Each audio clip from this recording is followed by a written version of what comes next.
নমস্কার বন্ধুরা, তোমাদের সবাইকে স্বাগত। তোমরা দেখছো প্রতীক স্পিক্স। আমি প্রতীক ঘোষ। আজকে তোমাদের জন্য নতুন একটা ভিডিও নিয়ে চলে এসেছি। আজকে ভিডিওতে যে বিষয়ে আলোচনা করবো সেটা হচ্ছে এমটিএফ, মার্জিন ট্রেডিং ফেসিলিটি। অনেকে আগে হয়তো অপশন ট্রেডিং করতে, কিংবা অনেকে হয়তো শুনেছো যে ইন্টারডে ট্রেডিং হয়, অনেকে হয়তো ফরেন এক্সচেঞ্জেও ট্রেডিংয়ের কথা শুনেছো। এবার সেই সব ট্রেডিংয়ের ভেতরে একটা জিনিস কমন থাকে, সেটা হচ্ছে লেভারেজ। লেভারেজ মানে হচ্ছে যে তোমার কাছে যদি 20 টাকা থাকে এবং তুমি 100 টাকা ট্রেড করতে চাও, তাহলে ওরা বাকি 80 টাকা ব্যাংক দেয়, এবং ব্যাংক যখন দেয় সেটা একটা সুদে দেয়, ঠিক আছে? ফ্রিতে তো তোমাকে দেবে না। সেই সুদটা বছরে হয়, কিন্তু পেমেন্টটা ডেলি হয়। কথাগুলো খুব ভালো করে শুনবে। বছরে সুদ ক্যালকুলেট হয়, কিন্তু ডেইলি পেমেন্ট হয়। এই ফেসিলিটি এখন ব্রোকারদের কাছেও অ্যাভেলেবেল রয়েছে for delivery of equity. Delivery যখন তুমি নিচ্ছ ইকুইটির, সেটার উপরে রয়েছে। সাপোজ তুমি, সিম্পল কথা, যদি তুমি এমআরএফের শেয়ার কিনতে চাও, সাপোজ এমআরএফের একটি শেয়ারের দাম হচ্ছে 1 লাখ টাকা, সাপোজ তোমার কাছে 25,000 টাকা আছে, কিন্তু তুমি এমআরএফের শেয়ার নিতে চাও, কারণ তোমার মনে হচ্ছে এমআরএফের ভালো রেজাল্ট আসবে, কিংবা এমআরএফের একটা বুলরন আসবে, তুমি কোনো একটা প্রাইস অ্যাকশন দেখেছো, তোমার কোনো কারণে মনে হচ্ছে যে এমআরএফ এখান থেকে একটা বাউন্স দেবে, এবং সেই বাউন্সটাকে তুমি ম্যাক্সিমাইজ করতে চাও, মানে তুমি বেশি পরিমাণে টাকা সেই বাউন্স থেকে কামাতে চাও, কিন্তু তোমার কাছে 25,000 টাকা আছে, তুমি এমআরএফকে ধরতে পারছো না। সেই ক্ষেত্রে তুমি যদি মার্জিন ট্রেডিংয়ের দিকে যাও, সেখানে একটা প্রবলেম কি, তুমি আজকে কিনলে তোমাকে আজকে স্কোয়ার অফ করতে হবে, তো হয়তো সেই দিন তোমার বাউন্সটা এলো না, তাহলে তোমার কি হবে, লস হবে। তো সেক্ষেত্রে একটা ফেসিলিটি ব্রোকাররা দিচ্ছে, সেটাকে বলা হচ্ছে মার্জিন ট্রেডিং ফেসিলিটি। সেক্ষেত্রে কী হবে, তুমি 25,000 দিলে বাকি টাকা তোমার ব্রোকার দেবে, অবশ্যই তার জন্য সে সুদ নেবে, সে সুদের পার্সেন্টেজ আমি অবশ্যই বলে দেবো, এবং তুমি সেখান থেকে শেয়ারটি কিনে নিলে। এবার 4 দিন, 5 দিন, 10 দিন, 1 মাস পরে যখন তোমার প্রফিট হলো, তুমি এখান থেকে বেরিয়ে গেলে। এবার প্রফিট যেটা হলো সেটা কিন্তু তোমার টোটাল 1 লাখ টাকার উপরে হলো। সেই প্রফিটের থেকে ব্রোকার কিছু নেবে না। নর্মাল যে চার্জেসগুলো থাকে, বাইং সেলিং ইকুইটি, সেগুলো তো অবশ্যই ডিরেক্ট হবে। সেখান থেকে ব্রোকারেজ যেরকম হয় কোয়ান্টিটি অনুযায়ী সেটা হবে, কিন্তু প্রফিটে হিস্সা নেবে না, সে শুধুমাত্র সুদ নেবে। তার মানে ব্রোকারের এটাতে ইন্টারেস্ট নেই যে তুমি প্রফিট করছো না লস করছো। ব্রোকারে শুধু এটাতেই ইন্টারেস্ট যে তুমি ওর ইন্টারেস্ট ঠিক করে পে করছো কিনা। এবার এখানে কয়েকটা ইম্পর্ট্যান্ট জিনিস রয়েছে। প্রথম কথা, তুমি যে শেয়ারগুলো কিনলে সেই শেয়ারগুলো তোমার অ্যাকাউন্টে থাকবে না।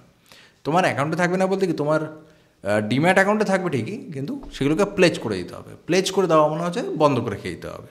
এবং তুমি যেদিন এটা কিনবে সেদিনই বিভিন্ন প্রকার বিভিন্ন সময় ধার্য করে দেয়, মোটামুটি রাত্রি 8টা 7টার ভেতরে তোমাকে সেটাকে ম্যানুয়ালি গিয়ে প্লেজ করে দিতে হবে। এবং যখন তুমি মার্জিন ট্রেডিং ফেসিলিটি সহকারে বাই করবে, সেই মুহূর্তে তোমাকে একটা ওটিপি দেবে, সেই ওটিপি তোমাকে প্লেস করতে হবে। টিপিন ওটিপি আমরা জানি, অথেন্টিকেশন দিতে হয়, সেরকমই একটা ওটিপি দেবে, সেটা তোমাকে প্লেস করতে হবে। প্লেস করার পরে তুমি সেটাকে বাই করবে, এবং সেদিনই তোমাকে প্লেজ করে দিতে হবে। তখন একটা ওটিপি আসবে, ওটিপি দিয়ে তুমি শেয়ারগুলোকে প্লেজ করে দেবে। প্লেজ করে দিলে পরে শেয়ারগুলো হিসেব মতন বন্ধক চলে যাবে তোমার ব্রোকারের কাছে। এবার তোমার প্রত্যেক দিন একটা সুদ ক্যালকুলেট হবে, প্রতিদিন ডে বাই ডে সুদ ক্যালকুলেট হবে, এবং ডিডাক্টও হবে প্রত্যেক দিন।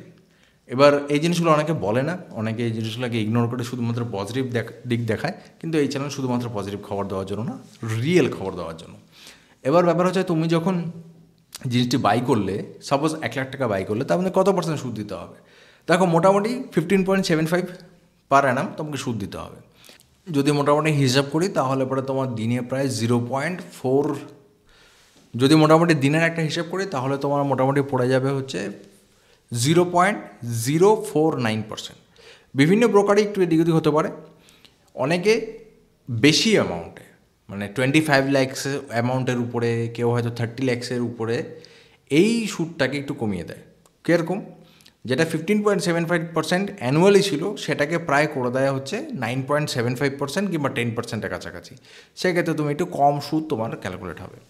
এবার সাপোজ আমি ধরে নিচ্ছি তোমার 1 লক্ষ টাকায় দিনে সুদ পড়ছে 53 টাকা, সাপোজ লেটস অ্যাজিউম 53 টাকা সুদ পড়ছে।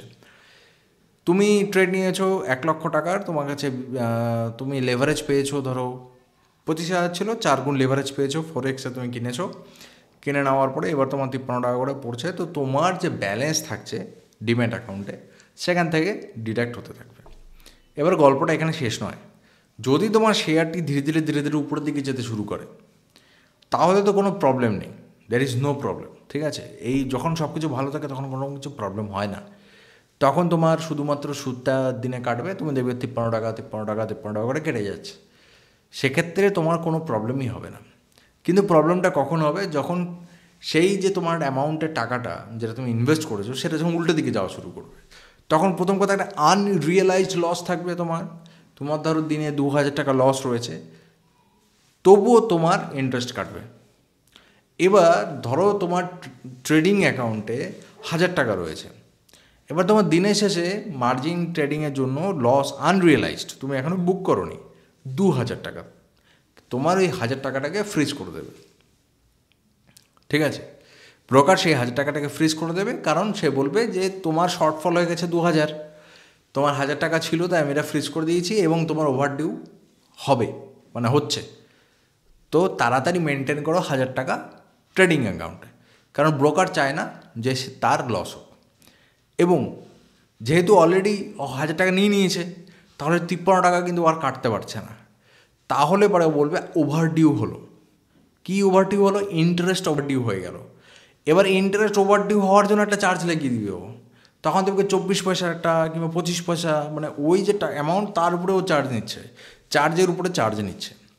এবার তুমি কী করলে, পরের দিন আবার 1000 টাকা দিলে মার্কেট আরেকটু নিচে চলে গেল, এবার 5000 টাকা মাইনাসে রয়ে গেছো। এরপরে তোমাকে কি বলবে যে দেখো তোমার কিন্তু অ্যাকাউন্টে ব্যালেন্স মেনটেন হচ্ছে না, তোমার অলরেডি আরও 3000 টাকা মেনটেন করো।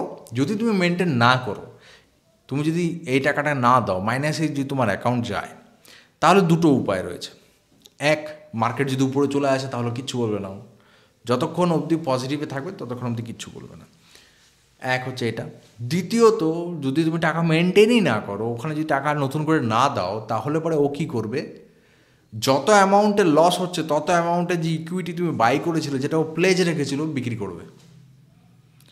মানে অলরেডি লসে রয়েছে, সেখান থেকে লসের কোয়ান্টিটির থেকে সে বিক্রি করবে, তার মানে একটু বেশি পরিমাণে সে বিক্রি করবে, দিয়ে নিজের লসকে উঠাবে। এই জন্য ও তোমাকে 5 দিন সময় দেবে। এই 5 দিনের ভেতরে তোমাকে টাকাটাকে মেনটেন করতে হবে, আদারওয়াইজ ও বিক্রি করে দেবে। এই 5 দিন কিন্তু ট্রেডিং ডে নয়, যে কোনো 5 দিন।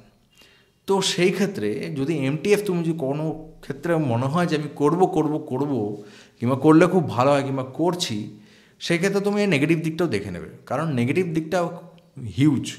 বিশেষত এই যে বেয়ার মার্কেট চলছে, আজকে প্রায় 450 পয়েন্ট মার্কেট পড়েছে, নিফটি 2%-এর কাছাকাছি।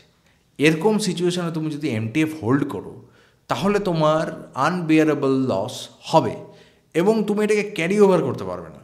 ক্যারি ওভার করলে 5 দিনই করবে, তারপরে ও স্কোয়ার অফ করে নেবে। এই জিনিসগুলো বুঝতে হবে। এবার অনেকের প্রশ্ন থাকে, যদি আমি প্লেজ না করি শুরুতে, তাহলে ও স্কোয়ার অফ করে তোমাকে ওটাকে ইকুইটি ডেলিভারি করে অ্যাকাউন্ট মাইনাস করে দেবে। এবং মাইনাস অ্যাকাউন্ট থাকলে তুমি যে টাকাটা না দাও, সাপোজ তুমি 20,000 টাকা, তো 25,000 টাকা তুমি প্রথমে দিয়েছিলে, 1 লাখ টাকার ও তোমাকে শেয়ার কিনে দিল, শেয়ার কিনে দেওয়ার পরে তুমি ওটাকে আর বিক্রি করছো না, ওটাকে তুমি আর প্লেজ করছো না। প্লেজ না করলে পরে ও পরের দিন কী করবে, ওটাকে নর্মাল ইকুইটি ডেলিভারি করে তোমার অ্যাকাউন্টে ঢুকিয়ে দেবে, ঢুকিয়ে দিয়ে বলবে যে এই টাকাটা আপনার মাইনাস রয়েছে, আপনি পে করুন। আর তুমি যদি পে না করো, তাহলে তুমি ডিফল্টার হলে ও তোমার ইকুইটি বিক্রি করে দিতেই পারে, এই রাইটটা ওর কাছে রয়েছে। এই জিনিসটা তোমাদেরকে বুঝতে হবে। তার মানে কি আমরা এমটিএফ কোনোদিনও করবো না? করবো, বুল রানে করবো, ভালো শেয়ারে করবো, যেই শেয়ারগুলো স্টেবল হয়, বড় লার্জ ক্যাপে করতে পারি আমরা। বেয়ার মার্কেটে করো না, ঠিক আছে? কাইন্ডলি রিকোয়েস্ট, বেয়ার মার্কেটে করো না। আর একটা জিনিস, সবকটা ট্রেডিং প্ল্যাটফর্মে সমান লেভারেজ দেয় না। আর একটা জিনিস, যে সবকটা শেয়ারে সমান লেভারেজ পাওয়া যায় না।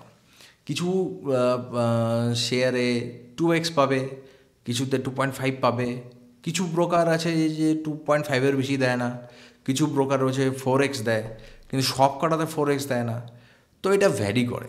বিশেষত বড় বড় যে ব্রোকারগুলো, তারা মোটামুটি এমটিএফের ফেসিলিটি দেয় এবং তাদের একটা লিস্ট রয়েছে, প্রত্যেকটা ব্রোকারের আলাদা আলাদা লিস্ট রয়েছে, তাদের ওয়েবসাইটে অ্যাভেলেবেল থাকে।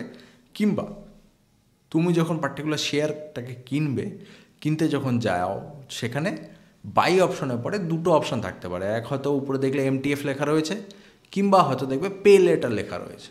সেখানে লেভারেজটা তুমি ক্যালকুলেট করে বুঝে যাবে, কিংবা ওরা দেখিয়েও দেয়। মোটামুটি ধরে নাও 2 থেকে 2.5 গুণের ভেতরেই হয়। তো সেই ক্ষেত্রে মার্কেট যখন একটু ভালো হবে, তখন এইসব বুদ্ধি ফন্দি কাজে লাগিয়ে লাভ রয়েছে, এই মুহূর্তে তো নয়। তো তো আশা করি তোমরা এমটিএফ কী জিনিস বুঝতে পেরেছো। কারো যদি কোনো প্রশ্ন কোয়ারিজ থাকে এমটিএফ সম্পর্কে অবশ্যই কমেন্টসে লিখবে, সেখানে আমি উত্তর দেওয়ার চেষ্টা করব। তোমাদের সাথে দেখা হবে পরবর্তী ভিডিওতে। Good night.